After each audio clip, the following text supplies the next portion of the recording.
always love you. Hi, I'm Clowny Quin, and I just got back from seeing Joker. Whew, I went to the early show, like 4 o'clock early, which is kind of weird on a Thursday, opening day. I loved it, and I want to see it again immediately, like now. I really wish I could go see it again tonight, but that would, no. I don't think I am emotionally prepared to see it twice in one day, but I'm definitely going to be seeing it again as soon as I possibly can, probably on the next discount day, probably next week. Okay. I loved it. I loved it so much. It's obviously, it's like not a perfect movie, like there's definitely, like, once again, it's not perfect, but I personally just absolutely loved it. Okay, so now that I've built it up enough, I'm gonna share spoilers. I know I usually always share spoilers, but here we are, so don't yell at me and complain, because there you go. Okay, before I start talking about, like, plot and everything, oh God, I have so many feelings. The music in this was fantastic. Like, all of it, it was just so great. There's so much amazing music in this, and like just the soundtrack was perfect. Like they just picked, everything was so great. And and this movie is kind of, it's like an art house movie that's gonna pretend that it's mainstream.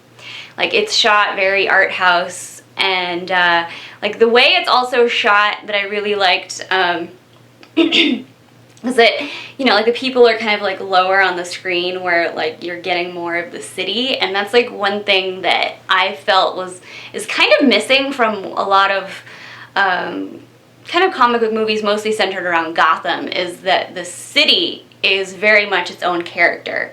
Like, not just the people, but like the oppressive feeling of the city. And I feel like it was captured really, really well in this, and that's really important, especially when it comes to, you know, the Joker. So yeah, it's a lot. Joaquin Phoenix is amazing.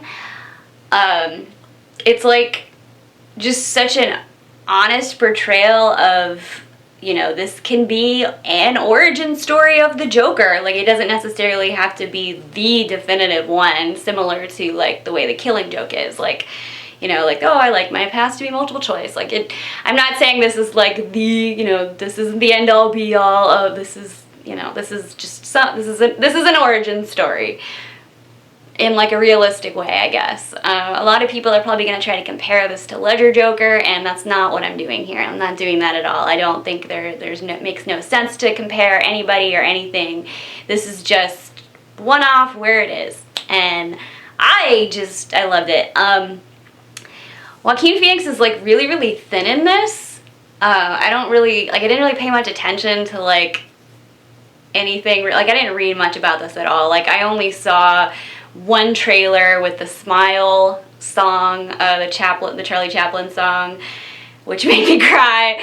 I cried a lot during this movie because I'm a bitch, but like I really did. I was moved to tears so many times. But anyway, so like he's really thin in this, and there was a lot of parts that made me kind of think of The Machinist, and I remember leaning over to like the person that I saw it with, and I'm like, okay, we get it. He didn't lose as much weight as Christian Bale did in The Machinist. You know, like, there's just some parts where he's, like, stretching and you, like, see his ribs. I don't know. Like, that's just something I noticed. But, like, I don't know. For me, it's, like, when you see men in film and they, like, there's, like, a lot of big, drastic weight loss. I don't know. It just really creeps me out. Like, you know, a lot. Just, I don't know. Like, I'm just not used to seeing, like, the pronounced ribs or whatever. So just, I don't know, I noticed it more. Like, so I was like, I had kind of The Machinist in my head, and there's he's got a little bit of like a relationship with a woman, and it kind of, like, I don't know if you've seen The Machinist, but like the guy is so crazy that he's like made up this relationship with this woman and her son in his head, and it's not true. So there's a little bit of that in this movie. Like, he's got a neighbor, this woman who's got a daughter, and like in his mind he's played out that like they've, you know, have had a little fling, and that like she's been with him during some hard times and shared some good times with him. And like I was a little disappointed when it ended up kind of just being, you know, but it wasn't like, oh no, it's been fake this whole time, you know, it's nothing like that. It's just kind of like, oh, he just made that up, okay, and then it goes on to like something else.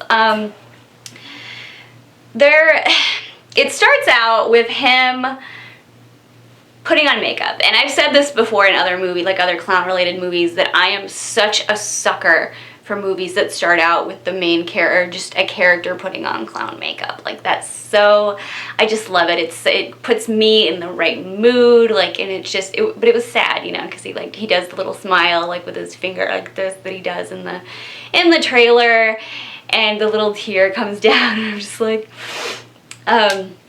so he works like a bunch of little side jobs as a clown, and it seems like there's like a bunch of other people that do that too, and I'm like, it's supposed to be set in like the 70s. So yeah, I guess there's like just a lot of clown work then. I don't know, I guess.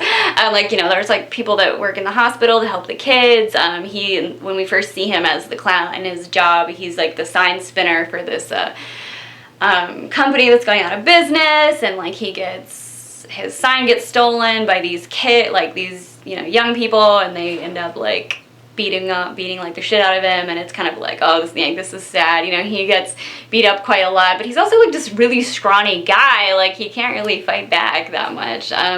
You also find out like he's seeing a therapist, and he's on all this medication. He's like just a really, really sad guy, and he's having very down on his luck, and his mother like keeps saying that she used to work for Thomas Wayne, so it's bringing the Waynes into this, because once again this is, you know, supposed to be Gotham. And she's just like, well, I keep writing letters to him, and is there anything in the mail today, son? And the actress who plays his mother is, I'm sorry, I cannot remember her name, but she is this really awesome character actress. I just love her and everything she's in. She's in a lot of seasons of American Horror Story, and you know, she might not play like the most great characters, but you always like, I mean, great as in you like them or you root for them, but you remember them. Like, she's one of those, you know, one of those people, of course, but I can't remember her name. I'm such a dick. No, she's great, and she just ends up being like off her rocker, and him and his mom like watch this talk show a lot at night, and it's Robert De Niro playing the main guy, and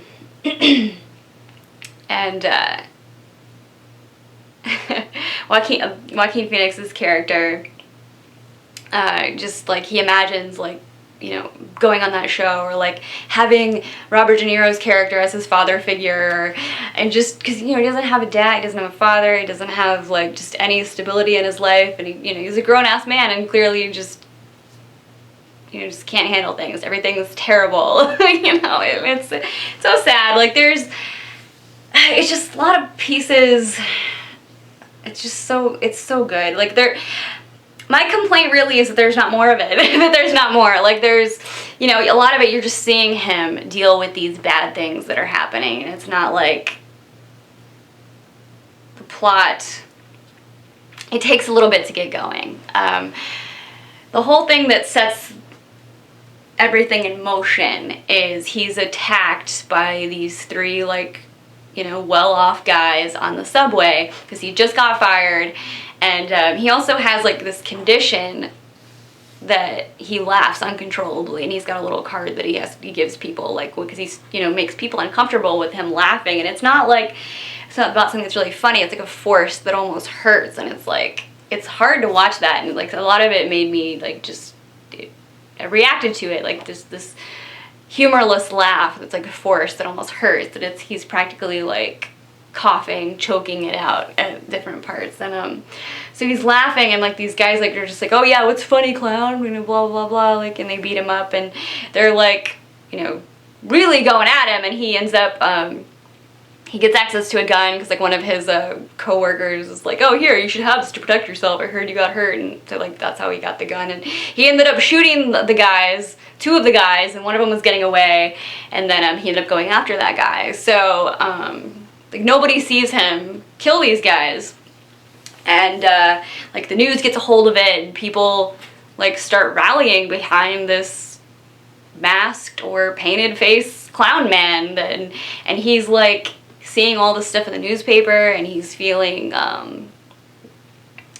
you know, accepted finally, and like because he's like, no one ever listens to him, he never feels heard, he never feels seen, and even like by his therapist, he doesn't like, she never really listens to him, and you know, it's just, he finally has something to latch onto and feels accepted and feels real.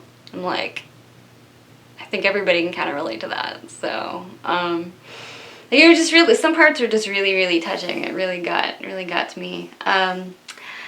But you know, it gets interpreted by all these like other people in the city, like that are angry at because they take like that, oh, he killed these rich guys, that like, no, they don't deserve to have like what they have, and you know, it was kind of like a rich versus poor kind of thing. Well, you know, yeah, so it ends up being kind of like a class thing, and there's like all these riots, and everybody's in clown makeup or like in shitty clown masks. So that was kind of cool, like seeing. It's kind of like all these other clown movies. Like you don't see them in makeup. It's everybody's wearing a goofy mask, like, and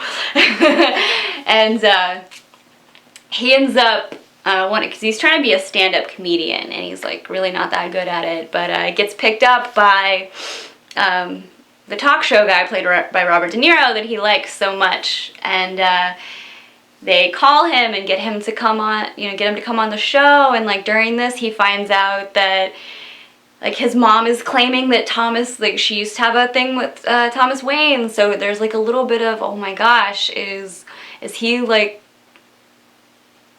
you know, Mr. Wayne's son? And he ends up going to Wayne Manor and seeing little Bruce Wayne, and he's like, you know, thinking it's his brother, and then it turns out that like his mom was just insane, like she was in an asylum and she used to work for them, and he ends up finding out that he was adopted, and like she let him be abused, and it was just all this terribleness, and like so his life is even worse than what he thought. So then he has like really nothing to lose after he finds out all this stuff, and he's just like, so he takes the opportunity to go on the show, and he knows that he's going to be thought of as just a joke, and he was like, he looks at Robert De Niro's character and he's like, I want you to introduce me as the Joker, because that's what you called me, you know, when you recorded my show, my bit, my, you know, stand-up gig, and you put it on there and you called me a Joker, so you're gonna introduce me as Joker. And you know, I was really scared he was gonna kill himself at the end when he was on the show, because he does this bit where he's like, knock knock, who's there, and he has the gun and he's like, and so that was really scary. Like he ends up, spoilers, shooting Robert De Niro like on air, and it's kind of you know, it's fucked up. Robert De Niro gets shot in the face. What? So many feelings they're having. So after that, he's getting obviously taken away, and he's getting taken away in a cop car, and then an ambulance like smashes into the cop car, and then these guys with the clown masks on, they take him out because they realize that it's him, and they take him out, and like he you know, is unconscious, and he wakes up, and there's like all these people are cheering, and they've got their clown masks, and they're just like, yeah, and like, oh, he's their guy now. And it like explains, you know, like how the Joker gets all these goons, you know, that'll follow him, and it plants the seeds, because like they've lifted him up to be like this vigilante for them, and you know, to fight their fight, even though like he was just trying to originally keep himself from dying, getting like, you know, seriously hurt by those rich assholes. But yeah, so I leaned over to my friend I was watching it with, and I'm like, it's like they're Tyler Durden daddy. So, you know, and there's a little bit of I guess a little bit of that in there too. So So once again, I really like this movie. It just kind of turned into a bit of rambling, but I really, really liked it. I'm going to see it again as soon as I possibly can.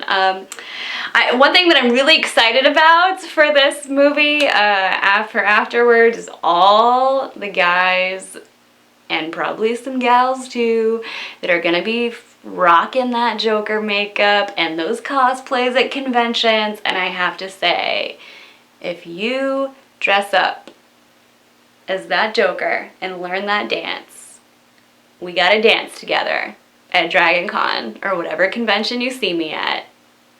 We gotta dance together. Yeah, silly dance. Alright. I hope you enjoy the movie. If you check it out, you gotta check it out. Or be like me and go see it a second time. Or maybe a third time. I don't know. Who knows? As always, keep smiling. I'll see you next time. Bye.